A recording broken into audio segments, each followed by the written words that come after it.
In today's video, we're learning how to make this really cool effect where we have that brush stroke with an image and now we have the animation in place as well to create a really cool slide in PowerPoint. Now to do this, we're going to need the brush strokes, and for that we need SVG files, so scalable vector graphics. Now you can find a lot on the internet, but you can also use the ones from my pack here. So you have multiple hand-drawn SVGs that you can use for any of your projects, and there's all of the different brush strokes available, paint splashes, there's numbers, there's letters, everything is included in that pack. So if you're interested in that, you can find it in the link in the description below. Now to get started, I want to split this up into 3 parts. First, we're going to make the design. Secondly, we're going to make the animation with the new version. And then third, I want to show you how to animate it for the old versions as well. And we're starting from a blank slide. Now I'm choosing the layout blank, so we have nothing on the slide, and that is what we want. I'm going to start with changing the background. So we have a little bit of gradient on the screen. We don't want to have it too much, so I'm going to use like a light gray and then a white on the other side. Now I want the light to be on the top side, so I'm going to change the direction and use the light on the top side. This will give us a nice visual intrigue on the slide. Next, we're going to jump into Unsplash. And this is our picture database where we're going to look for, let's say, rice fields, because that would be a very nice visual for us. We want the orientation to be somewhat landscape, so that is always nice to work with. And I kind of like this one, so I'm going to download, and a medium will be good enough. And here in PowerPoint, we can already drag that image on the screen. Now we're going to put this to the side. And then for the next thing, we're going to look for the SVGs. So I'm using the SVG pack here. And you can see that there's a lot of different SVGs, different shapes, splashes, brush strokes that you can all use, even letters that you can use for some really cool effects. So I'm going to use one of the brush strokes that I like. And then I'm going to jump back into the other presentation. Paste it on here. And you can see that you can scale it infinitely. That is the benefit of a SVG file without losing quality. So I'm going to make it large enough so it fits like a good portion of the slide. And also here you can just change the color. It's an SVG, so that is very practical. Select the image, Ctrl X and Ctrl V.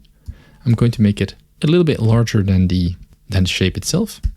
Ctrl X to place it on the clipboard. Select the SVG, and then you can just do clipboard if you want to paste whatever is on the clipboard. I'm going to check this tile as picture and then set the settings to 0 to see if we can get it right. But then I want to offset it a little bit, so let's try 150. That is a different direction, so let's do -150, and that is quite cool. You can always do it further if you want, so maybe you want more of the other side, you do 250, and you can shift around with that image. You can also increase it in size if you want, that is perfectly possible. Cool thing is, if you rotate it, you see now the image will shift with it, but you can always uncheck this rotate with shape, and then the image will stay upright. So you see, you can rotate the shape and the image in there will stay upright. So I'm going to position it back to 0 and then uncheck that rotate to shape. Now we're going to put this on the side of the image, and here let's add some content to the slide. So for that, I'm going to use travel to Bali and give it a nice font. Let's do Poppins and make it larger. Let's see how large we can make this. Maybe a few ticks smaller. You know what? I'm going to go for travel to and then make a copy and here type in Bali and give that a different font like Sign Painter, and then make that one super large. And then we can play around with the positioning. So maybe we do it like this and we do a different title. So we say travel agency. Then we add some text below. I'm just going to use some dummy text here. And then make it a little bit smaller. Maybe add a paragraph. That depends on the content that you want to have. And then also here, we can always give it a different color. If you want to make something green, or if you want to make something stand out, that always works. Now what we're going to do is we're going to sort of animate it a little bit. So I'm going to right click and duplicate the slide and then drag the images out or the text. Let's space that a little bit more so that the title comes in first, subtitle second, and then the text last.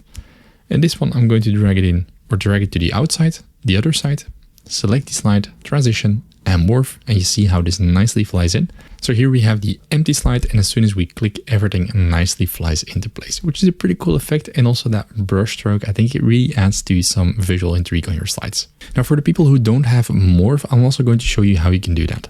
So if you don't have Morph, you basically want to start from this version. So I'm going to duplicate it, and then we're going to, let me group those together. You can do it individually as well, but I'm just going to animations and then do a fly in animation, or you can do a floated animation, that also works. And then a line animation, draw a line, and we do it like this. But then we set the start frame, so the green, we set that off the slide, and the red, we put that in the position where it should end.